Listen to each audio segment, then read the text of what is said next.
So when we did the Sermon on the Mount, we saw that it appeared in the book of Matthew and then also appeared in the book of Luke. Most of you did not notice this. I intentionally did not mention it. There is a small source of confusion that presents itself between two of these gospel accounts, that is Matthew and then Luke.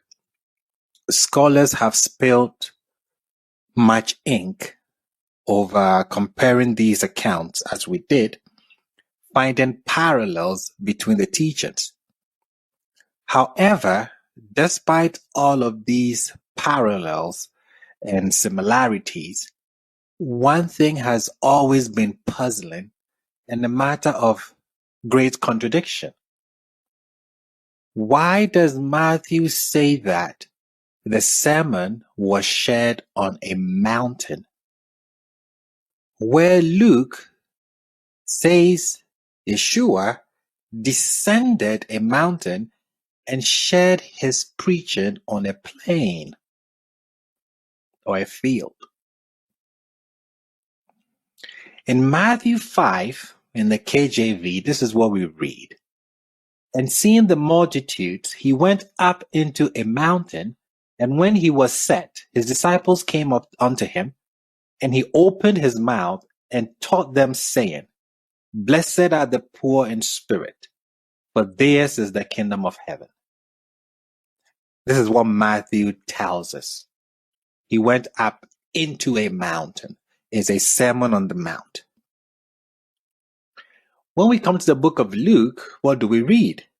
And he came down with them, so he's coming down from the mountain, if you read it as such, and stood in the plain, in the field. And the company of the disciples and a great multitude of people out of all Judea and Jerusalem, and from the sea coast. Verse 20.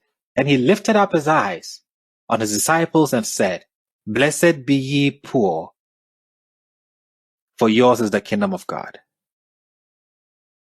Aren't these two things rather opposite? Are the details not opposite? Not at all. Now, Yeshua spoke a Galilean dialect of the Aramaic language. We've talked about this. So, putting the accounts back into this dialect clears up the confusion. So let's look at the Aramaic. The Aramaic says, Now when Esau saw the multitudes, he ascended a Turah. Look at that word, Turah. I want you to focus on that. That is what I've highlighted in the script below, Turah. In most Aramaic dialects, Turah means mountain. That is what it means. It means mountain. In Galilean, it can either mean a mountain or a field. This is the proof of it. In the Galilean dialect that Yeshua spoke, the Galilean Aramaic that he spoke, which is Western, Turah can mean either a mountain or a field or a plain.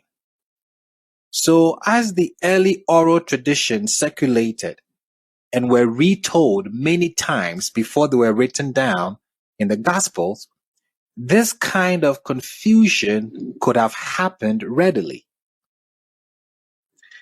Galilean Aramaic speakers, who were among the first of Yeshua's followers, might not have even caught this. Without context, the context is what helps. So Galilean Aramaic speakers, who were among the first of Yeshua's followers, might not have caught the distinction without context.